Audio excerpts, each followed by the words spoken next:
Hello, dear bankers. I, Purva, welcome you all to this EduTabs platform. So, if you are preparing for JIB November 2026, this series JIB Target 50 is for you. जहाँ पर content को इस तरीके से cover करवाया जा रहा है कि आप अगर इस कंटेंट को अच्छे से फॉलो करते हैं, रिवीजन करते हैं, प्रैक्टिस करते हैं, then you will be able to secure at least 50 marks in the examination. तो आज हम एएफएम के लेक्चर नंबर 16 में हैं, जहाँ पर हम लोग बात करेंगे अबाउट बिल्स ऑफ एक्सचेंज. ठीक है. Before starting the topic I would like to tell you कि एड्यूटैप ने एक ई बुक लॉन्च की है. इस ई बुक में आपको क्या मिलेगा? प्रीवियस ईयर क्वेश्चंस मिलेंगे और इंपॉर्टेंट टॉपिक्स मिलेंगे. सब कुछ सॉल्व बेसिस पर आपको मिलेगा. इस डॉक्यूमेंट को आप फ्री ऑफ कॉस्ट अवेल कर सकते हो by clicking on the link given in the description box below. और इस डॉक्यूमेंट की हेल्प से आप अपने एग्जाम प्रिपरेशन को और भी ज़्यादा स्मूथ और भी ज़्यादा फ्रूटफुल बना सकते हो. सो स्टार्ट करते हैं हमारे आज के टॉपिक से विद एन एग्जाम्पल. एग्जाम्पल में आपके पास दो गर्ल्स आई हैं. One is Rohini and the other one is Mohini. Rohini और मोहिनी जो है, रोहिणी आपके पास सप्लायर है और मोहिनी आपके पास कस्टमर है. कस्टमर गई सप्लायर के पास एंड शी सेड कि उन्हें गुड्स चाहिए. कितने के? 1000 रुपीज़ के. किस पे चाहिए? क्रेडिट पर चाहिए. क्रेडिट पर गुड्स चाहिए, इसका मतलब वो बात कर रही हैं उधार की. ठीक है ना. उन्हें गुड्स चाहिए क्रेडिट पर. उन्होंने बोला कि मैं आपकी पेमेंट आपको बाद में कर दूँ. रोहिणी ने इस पे क्या रिस्पॉन्ड किया कि रोहिणी ने बोला कि ठीक है, मैं तुम्हें गुड सेल कर देती हूँ, बट ये जो 1000 के उधार की तुम बात कर रहे हो, मुझे क्या कंफर्मेशन है कि मुझे मेरे पैसे वापस मिल जाएंगे, है ना. तो यानी ये ट्रांजेक्शन में गुड्स जो हैं वो सप्लायर से कस्टमर के पास गए, बट इसमें कोई भी कैश की इन्वॉल्वमेंट नहीं है. अब सप्लायर यानी रोहिणी को क्या चाहिए? कोई प्रूफ चाहिए कि ये पैसे मोहिनी उनके वापस कर देगी, है ना.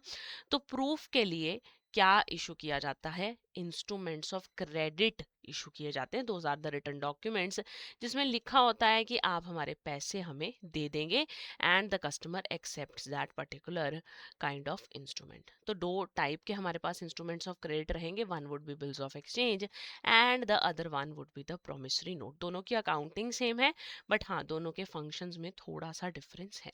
तो आइए समझते हैं बिल्स ऑफ एक्सचेंज क्या है. बिल्स ऑफ एक्सचेंज के लिए अगेन सप्लायर और कस्टमर रोहिणी और मोहिनी की बात कर लेते हैं, जहां पर सप्लायर ने कस्टमर को गुड्स दिए और कस्टमर ने सप्लायर को पैसे नहीं दिए. इस ट्रांजेक्शन में कैश जो है वो नहीं इन्वॉल्व, बिकॉज ये ट्रांजेक्शन आपकी कैसे हो रही है? ट्रांजेक्शन आपकी क्रेडिट पर हो रही है.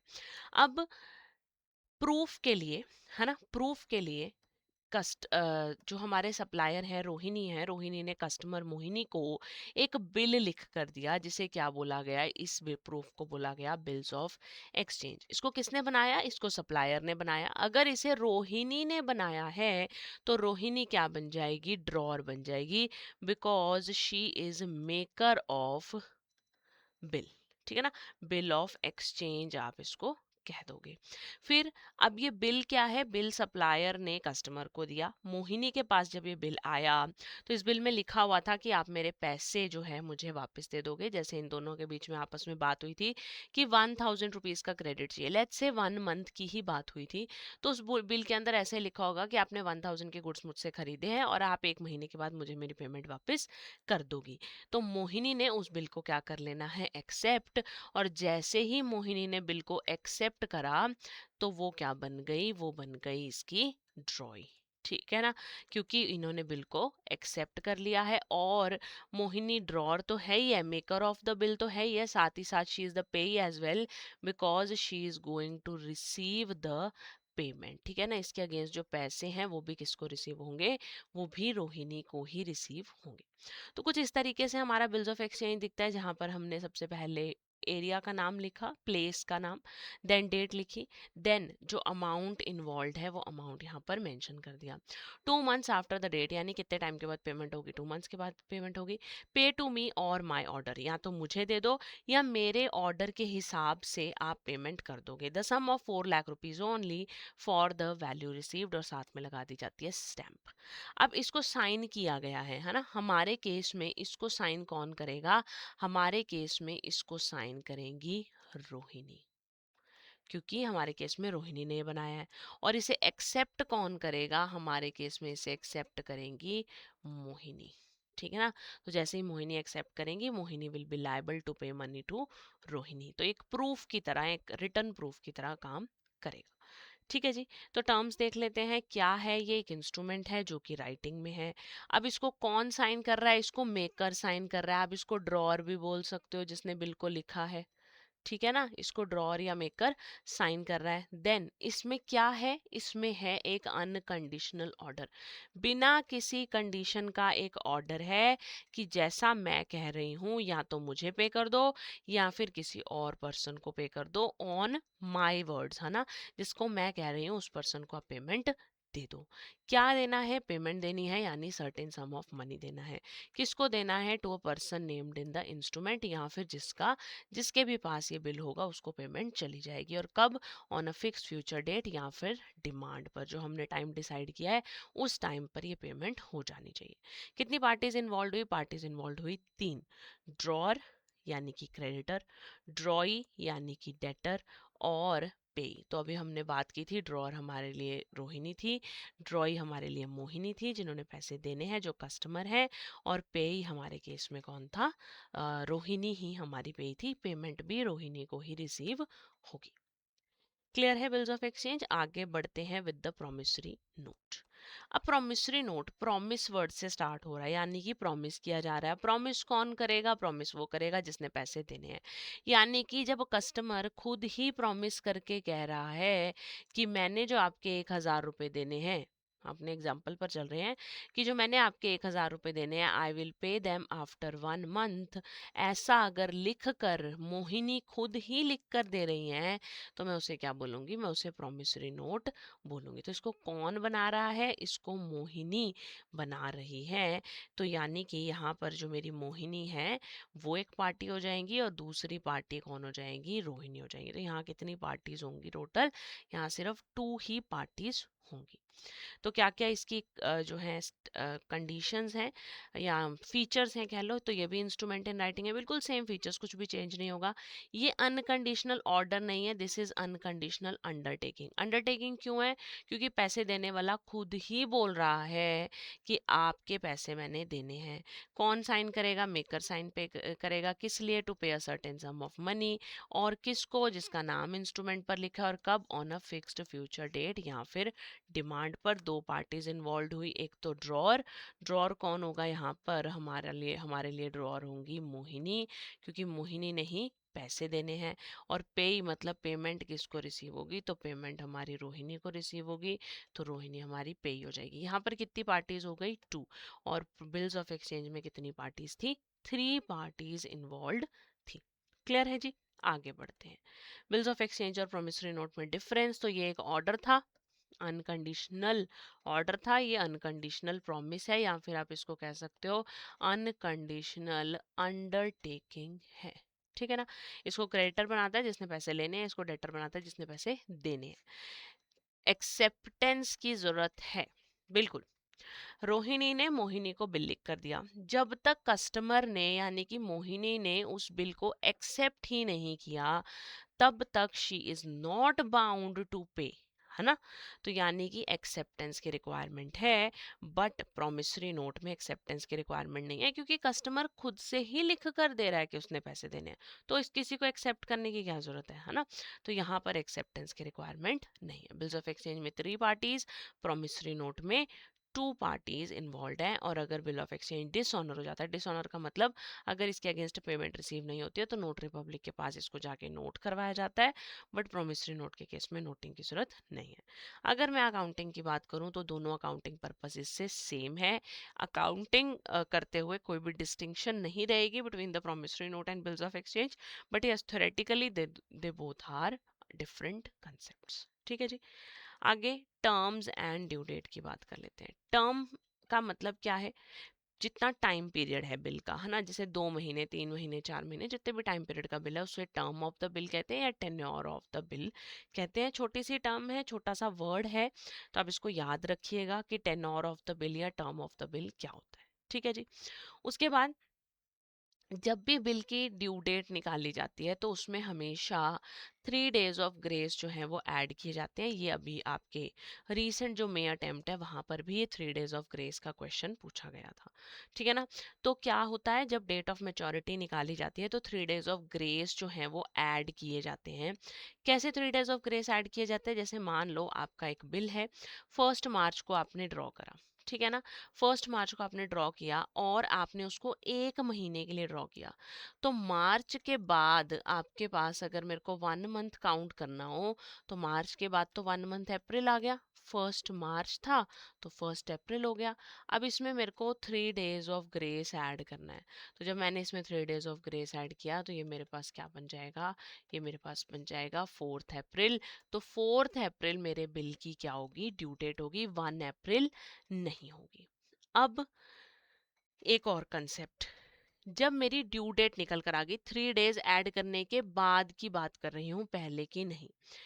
ड्यू डेट जो मेरी फाइनल आई 4 अप्रैल, अगर उस दिन कोई एमरजेंसी हॉलीडे डिक्लेयर हो जाता है, कोई कंट्री में स्टेट में कोई एमरजेंसी हो जाती है और एमरजेंसी हॉलीडे डिक्लेयर हो जाता है, तो अब ये पेमेंट 4th की जगह आगे चली जाएगी on the next working day. Next working day 5 अप्रैल होगा तो ये पेमेंट 5th को ड्यू हो जाएगी।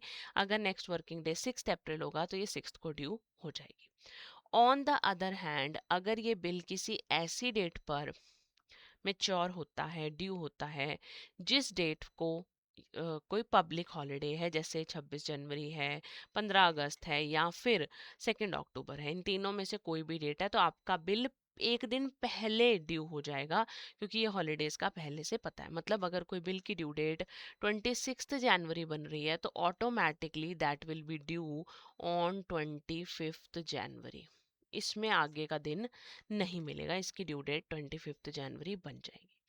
कंफ्यूज नहीं होंगे इस बात में कि जैसे मान लो नवंबर में एक बिल लिखा गया 26 नवंबर को 2 महीने के लिए, सॉरी, 26 नवंबर को 2 महीने के लिए अगर एक बिल लिखा गया, तो यानी उसकी ड्यू डेट क्या बनेगी, उसकी ड्यू डेट बनेगी 26 जनवरी, है ना। और उसके बाद उसमें मुझे 3 days ऑफ ग्रेस ऐड करने थे, तो डेट क्या बनी, 29 जनवरी, तो इसकी ड्यू डेट 29 ही रहेगी। आई एम सेइंग अगर यहाँ वाली डेट, ये जो ड्यू आ रही है 3 days ऐड करने के बाद, अगर ये पब्लिक हॉलीडे या इमरजेंसी हॉलीडे होता है तो आपको एक दिन पहले या एक दिन बाद उसको एडजस्ट कर कर चलना पड़ेगा। क्लियर हो गई ये बात? आगे चलते हैं। Next is check. चेक क्या है? चेक एक ऐसा इंस्ट्रूमेंट है जो कि एक बैंक इशू कर रहा है ना। आप आप तो सब चेक को बहुत अच्छे से समझते हैं। तो चेक में जितनी भी बिल्स ऑफ एक्सचेंज की कंडीशंस है, सभी कंडीशंस जो है वो चेक के अंदर भी फुलफिल होनी चाहिए। चेक जो है it is always payable to the bearer on the demand, मतलब जिसके हाथ में चेक है उसको पेमेंट मिल जाएगी। कब? जब वो अपने बैंक में जाकर उस चेक के अगेंस्ट पेमेंट की डिमांड करेगा। बैंकर का नाम चेक के ऊपर लिखा होता है, सिग्नेचर्स को टैली किया जाता है और फिर बैंक से पैसे विड्रॉ किए जाते हैं। ऐसे तो आपको कहीं से कोई बिल्कुल ही ऐसे रफ चेक मिल गया और आप अपने साइन करके ले जाओगे तो वो आपको पेमेंट उसके अगेंस्ट नहीं मिलेगी। चेक के ऊपर डेट होनी चाहिए। चेक हमेशा फ्यूचर डेट के लिए वैलिड होता है ना। जैसे मान लो कि अगर आज मैं कोई चेक इशू करूँ जिसपे मैं डेट डाल दूँ 20 जुलाई, तो 20 जुलाई डालने का मतलब क्या है कि 20 जुलाई के बाद उससे पेमेंट रिसीव होगी, उससे पहले पेमेंट रिसीव नहीं हो सकती, और चेक की वैलिडिटी होती है। अब आप कमेंट में लिखकर मुझे बताएंगे कि चेक की वैलिडिटी क्या होती है, कितने टाइम पीरियड के लिए एक चेक वैलिड होता है। बहुत ही जनरल सा क्वेश्चन है, आप लोग डेली रूटीन में इस चीज़ को, प्रैक्टिस को यूज़ करते हैं। इसकी definition section 6 of the negotiable instrument act के अंदर दी हुई है। That cheque is a bill of exchange drawn upon a specified banker and it is available on demand. Bills of exchange और चेक में क्या डिफरेंस है कि ये किसी भी पर्सन के ऊपर ड्रॉ किया जा सकता है, इवन बैंक, ये सिर्फ और सिर्फ बैंक के ऊपर ही ड्रॉ किया जा सकता है। एक्सेप्टेंस की रिक्वायरमेंट है, यहाँ एक्सेप्टेंस की रिक्वायरमेंट नहीं है। एक्सेप्टर को 3 days ऑफ ग्रेस जो है वो दिए जाएंगे after the maturity date, but cheque जो है it is always payable on demand, इसके अंदर कोई भी ग्रेस डेज नहीं दिए जाएंगे।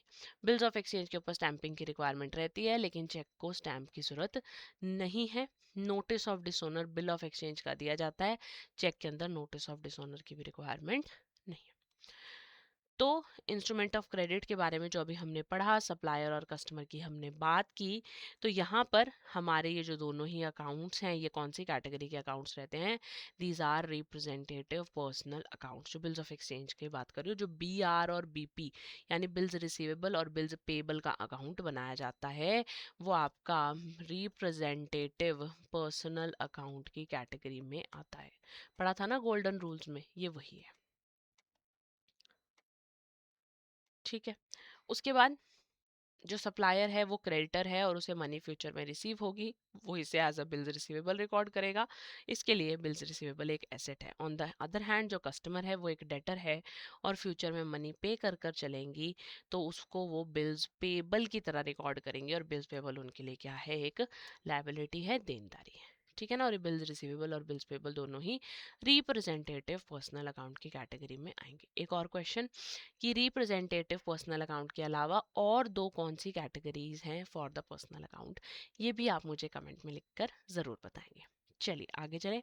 अब एक क्वेश्चन कर लेते हैं, थोड़ी जर्नल एंट्रीज वगैरह सीख लेते हैं किस तरीके से बिल्स ऑफ एक्सचेंज में हम लोग अकाउंटिंग कर कर चलते हैं।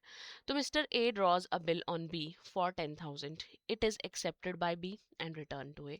अब ए ने बी को बिल ड्रॉ किया, कितने का? 10,000 का। बी ने एक्सेप्ट कर कर ए को बिल रिटर्न कर दिया। ठीक है ना। एंट्रीज पास करनी है आपको ए और बी की बुक्स के अंदर अलग अलग केसेस में। तो ये देखिए सारे केसेस ना ए से रिलेटेड है, तो चेंजेस भी ए की बुक्स ऑफ अकाउंट्स में ही होंगे, यानी ए के पास ही रिकॉर्डिंग में चेंजेस होंगे, बी के पास चेंजेस नहीं होंगे। बी ए की तरीके से एंट्री करेगा, जो हम लास्ट में डिस्कस करेंगे। अभी हम अलग अलग केसेस में देखते हैं कि ए कैसे कैसे एंट्रीज कर कर चलेगा। तो सबसे पहला केस क्या है कि अगर ए बिल को रिटेन कर रहा है और पेमेंट को ड्यू डेट पे रिसीव कर रहा है, मतलब ये जो ए ने बी को बिल लिख कर दिया है, लेट्स से ये बिल 2 मंथ्स के लिए लिख कर दिया है, तो 2 महीने तक ए इस बिल को संभाल कर रख रहा है और 2 महीने के बाद इससे पेमेंट रिसीव कर रहा है, तो कैसे ट्रांजैक्शन रिकॉर्ड की जाएगी? तो इस केस में सबसे पहले जब बिल ड्रॉ किया जाएगा तो एंट्री की जाएगी bills receivable account debit to B. अब एक छोटी सी डिटेल और ध्यान से समझना, जब ए ने बी को गुड्स सेल किए तो ए ने अपने पास एंट्री करी होगी। क्या एंट्री करी होगी? बी का अकाउंट ए ने डेबिट कर दिया होगा और सेल्स अकाउंट क्रेडिट कर दिया होगा। ऐसे ही होगा ना, क्योंकि सेल्स इनकम है, नॉमिनल अकाउंट क्या कहता है? इनकम्स को क्रेडिट कर दो, और B receiver of the goods है, इसलिए डेबिट द रिसीवर के हिसाब से बी को हमने डेबिट कर दिया। यही जर्नल एंट्री की होगी। अब क्या हुआ? ये हुई at the time of sale, पहली एंट्री एक्चुअल में ये हुई होगी। फिर अब बात करते हैं जब बिल को ड्रॉ किया गया।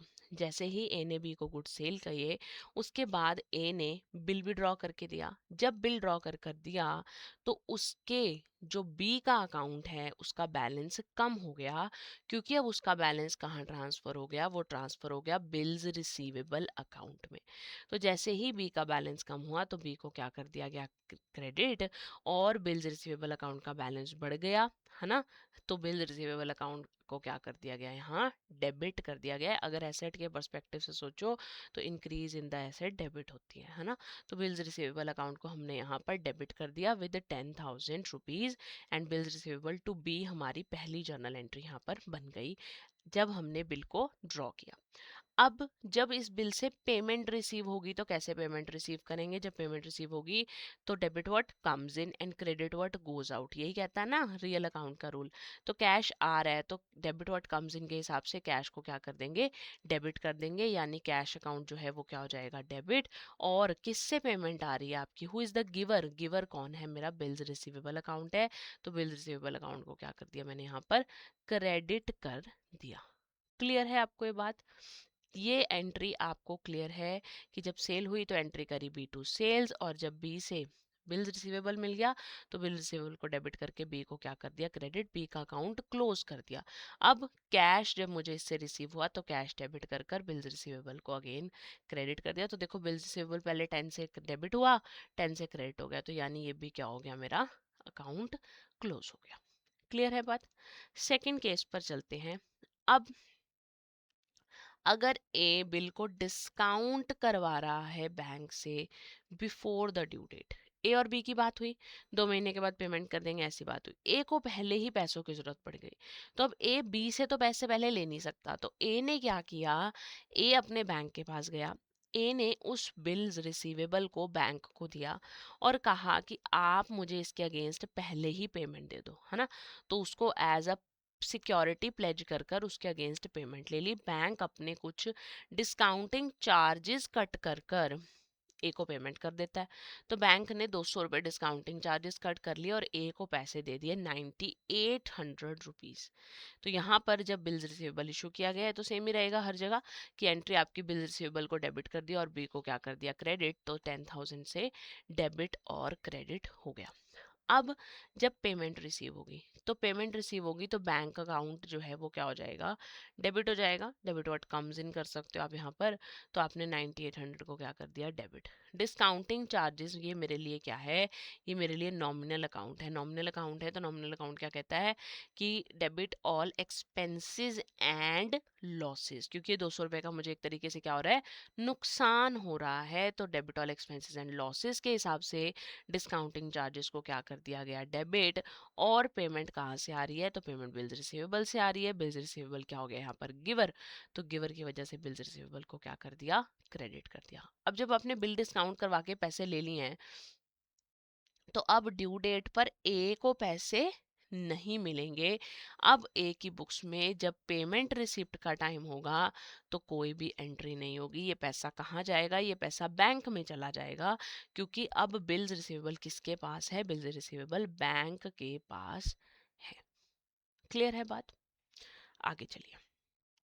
थर्ड केस, जब ए बैंक में बिल भेज रहा है कलेक्शन के लिए, अब डिस्काउंट नहीं करवा रहा, अब बिल बैंक सॉरी ए जो है बैंक से कुछ सर्विसेज ले रहा है, जहां पर उसने बैंक को बिल दे दिया और कहा कि मेरे बिहाफ पर पैसे कलेक्ट कर लेना। इसको हम बोल देते हैं ना स्टैंडिंग इंस्ट्रक्शंस। तो ए ने अपनी स्टैंडिंग इंस्ट्रक्शन दी बैंक को कि मेरे बिहाफ पर आप पैसे कलेक्ट कर लेना और मेरे अकाउंट में डाल देना, ऐसा है ना। तो क्या होगा, जर्नल एंट्री जब बिल ड्रॉ किया तो वही बिल रिसीवेबल टू बी।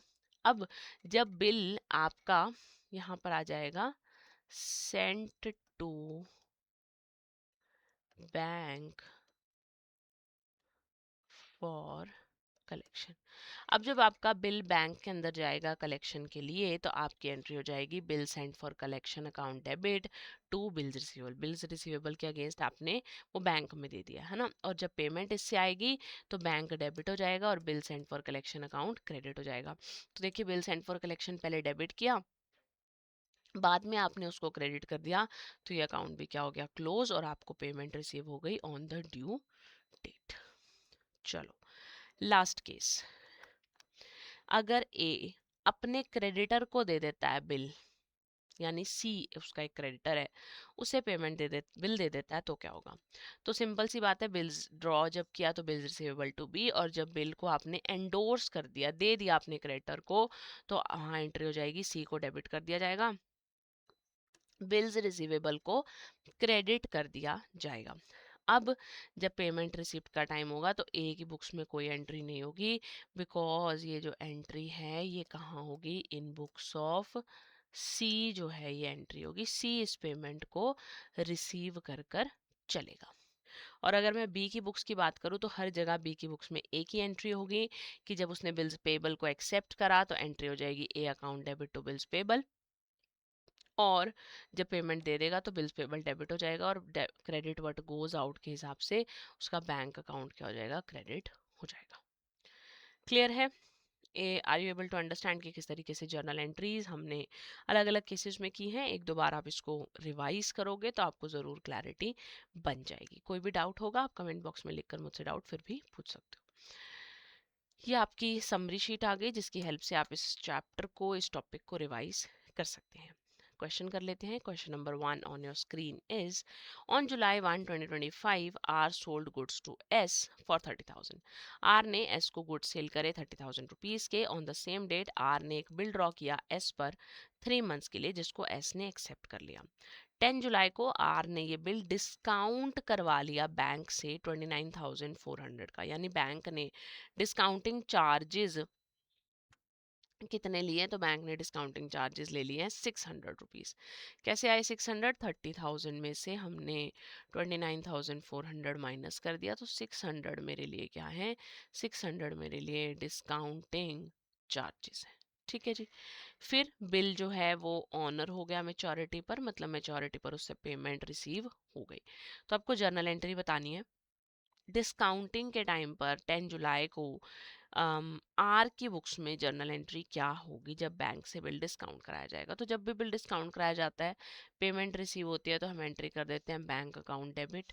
नुकसान हो रहा होता है, लॉस हो रहा होता है, debit all expenses and losses, इसलिए डिस्काउंटिंग चार्जेस को भी डेबिट कर देते हैं। और बिल्स रिसीवेबल अकाउंट जो है उसे क्या कर दिया जाता है, क्रेडिट कर दिया जाता है। तो 30,000 का बिल्स रिसीवेबल था, 600 का डिस्काउंट था, 29,400 यहाँ है, तो जर्नल एंट्री आपकी बन जाएगी बी वाली। ठीक है, क्लियर है, बड़े आगे। क्वेश्चन नंबर 2, अगर ड्यू डेट किसी पब्लिक हॉलीडे पर होगी तो पेमेंट कब होगी? सेम डे होगी, एक दिन पहले होगी, एक दिन बाद में होगी, या फिर 3 दिन बाद होगी? तो एक दिन पहले होगी, प्रीवियस वर्किंग डे पर होगी in the case of public holiday. Question number 3 is Mr. A draws the bills of exchange on Mr. B, who accepts the bill and returns it to Mr. A. In the books of Mr. A, एक specific account को debit किया गया और bills receivable account को credit किया गया। कौन सी accounting entry ऐसा इंडिकेट नहीं कर रही है? ठीक है ना। तो देखिए बिल्स रिसीवेबल कहाँ कहाँ क्रेडिट होगा। बिल्स रिसीवेबल देखो, पहली जो हम एंट्री करते हैं, जब हम बिल्स रिसीवेबल को इशू करते हैं तो एंट्री करते हैं, जैसे मान लो B R account debit to B, इस केस में है ना। फिर उसके बाद जब आपको या तो पेमेंट रिसीव हो, या फिर आप बिल को बैंक से डिस्काउंट करो, या फिर आप बिल को कलेक्शन के लिए भेजो, और या फिर आप इसको एंडोर्स करो, इन चारों ही केसेस में आपका बिल्स रिसीवेबल अकाउंट क्रेडिट होता है और एक स्पेसिफिक अकाउंट को क्या किया जाता है, डेबिट किया जाता है, जो कि आपको यहाँ सिचुएशन भी दी हुई है कि एक स्पेसिफिक अकाउंट को डेबिट और बिल्स रिसीवेबल अकाउंट को क्रेडिट किया जाता है। देखिए प्रीवियस ईयर क्वेश्चन है, उसी अकॉर्डिंग से इसको समझने की कोशिश कीजिए। ये फर्स्ट एंट्री है जो अभी तक हमने इतनी बार डिस्कस की, जब आपने बिल को इशू किया। ये सेकंड एंट्री है, अलग अलग केसेस हमने एक एक केस में डिस्कस किए थे, जहां पर बिल्स रिसीवेबल क्रेडिट हो रहा है और रिक्वायर्ड अमाउंट जो है, अकाउंट जो है वो डेबिट हो रहा है अकॉर्डिंग टू द सिचुएशन। तो वो ये कह रहा है कि इनमें से कौन सी अकाउंटिंग एंट्री ऐसा इंडिकेट नहीं कर रही। तो देखो, डिस्काउंटिंग ऑफ द बिल भी हो सक इसमें इंक्लूड है, डिसऑनर में भी ऐसा ही होता है, एंडोर्समेंट में भी ऐसा ही होता है, but acceptance of the bill में ऐसा नहीं होता। एक्सेप्टेंस की एंट्री आपकी फर्स्ट वाली है, यानी इसका आंसर क्या बनेगा, इसका आंसर बनेगा ऑप्शन ए। तो इसी तरीके से एग्जाम प्रिपरेशन करने के लिए और इवन अपनी एग्जाम प्रिपरेशन को और भी ज़्यादा स्ट्रक्चर्ड बनाने के लिए एडिट ऐप ने कुछ कोर्सेज लॉन्च किए हैं। हम उन कोर्सेज को देखते हैं कि कैसे उन कोर्सेज में एनरोल करना है। तो उसके लिए आपको क्या करना है, उसके लिए आपको अपने ब्राउजर में जाना है। You have to search for edutab.in। Edutap की वेबसाइट खुल जाएगी, कोर्सेज सेक्शन में जाएंगे, जेआईबी कोर्सेज पर क्लिक करेंगे। स्क्रॉल डाउन करने पर अब आपको सभी जेआईबी के कोर्सेज यहाँ पर विजिबल होंगे। सबसे पहले बात कर लेते हैं फुल फ्लेजेड कोर्स की, मास्टर कोर्स की। ये एक ऐसा कोर्स है जहां पर आपको डिटेल में कंसेप्ट क्लासेस मिल जाएंगी, लाइव क्रैश कोर्स बैच 1 का एक्सेस मिल जाएगा, आईआईबीएफ की बुक के हिसाब से बनाए गए कंसेप्ट नोट्स मिल जाएंगे, प्रीवियस ईयर क्वेश्चन मिल जाएंगे, प्रैक्टिस के लिए चैप्टर वाइज और फुल लेंथ मॉक टेस्ट भी आपको यहाँ पर मिल जाएंगे। So this is a full package, one stop solution जो है आपकी नवंबर की तैयारी के लिए क्या रहेगा, this JIB complete master course. ठीक है जी। और यहाँ पर आप अगर चारों सब्जेक्ट का मास्टर कोर्स लेना चाहें तो आप इस कंप्लीट मास्टर कोर्स में एनरोल कर सकते हो। अगर आप सब्जेक्ट स्पेसिफिक मास्टर कोर्स में एनरोल करना चाहते हैं तो चारों ही सब्जेक्ट जैसे कि आईआईएफएस, पीपीबी, एएफएम, आरबीडब्ल्यूएम, चारों ही सब्जेक्ट के मास्टर कोर्सेज आपको अवेलेबल हो सकते हैं। तो आप इंडिविजुअल सब्जेक्ट की प्रिपरेशन भी यहाँ से कर सकते हैं। मास्टर कोर्स का अमाउंट एक साथ स्पेंड करने में अगर थोड़ा सा डाउट हो रहा है तो आपको 2 डेज का एक डेमो कोर्स भी अवेलेबल है, जो कि आपको 1 रुपये की फी पेमेंट से मिल जाएगा। अगर आप इस 2 डे के डेमो कोर्स को एनरोल कर लेते हैं तो आपको थोड़ी क्लैरिटी हो जाएगी कि कोर्स में किस तरीके की टीचिंग यहाँ पर की जा रही है। ठीक है ना। Then will talk about the live crash course batch 2 जो अभी इस टाइम पर रनिंग है। यहाँ पर आपको मिलेंगी लाइव क्लासेस मॉर्निंग और evening, before and after the banking hours आपकी क्लासेस रहेंगी। टीचर्स के साथ लाइव बेसिस पर इंटरैक्ट करते हुए आप अपने सिलेबस को आसानी से कवर अप कर सकते हैं। तो live classes, concept notes, previous year question, chapter wise और फुल लेंथ मॉक टेस्ट आपको इस कोर्स में आसानी से मिल जाएंगे। Then comes the test series जहां पर आपको सिर्फ और सिर्फ एमसीक्यू प्रैक्टिस का ऑप्शन मिल जाएगा, जिसमें आप फुल लेंथ मॉक टेस्ट और चैप्टर वाइज एमसीक्यूज को प्रैक्टिस आसानी से कर सकते हैं। अपनी रिक्वायरमेंट के हिसाब से आप जल्दी से कोर्स में एनरोल कर लीजिए, क्योंकि एग्जाम ऐसे लग रहा है कि अभी बहुत दूर है, बट एग्जाम बहुत जल्दी आपके पास आने वाला है। तो तैयारी जितनी जल्दी हो जाए उतनी बेहतर रहेगी। तो आप जल्दी से जल्दी इन कोर्सेज में एनरोल करें, और अपने कोर्स में एनरोल करते टाइम जो भी यहाँ पर प्रिवेलेंट डिस्काउंट कूपन है उसको लगाना ना भूलें, ताकि आपको मैक्सिमम डिस्काउंट अवेलेबल हो पाए। आज के सेशन से रिलेटेड डाउट्स क्वेरीज आप मुझसे कमेंट बॉक्स में लिखकर पूछ सकते हैं। And for any other kind of doubt and query regarding JIB and even CAIB you can call us on 8146207241 and even email us on hello@edutap.co.in। हम मिलते हैं अगले सेशन में। Till then take care, keep studying, keep growing and bye bye.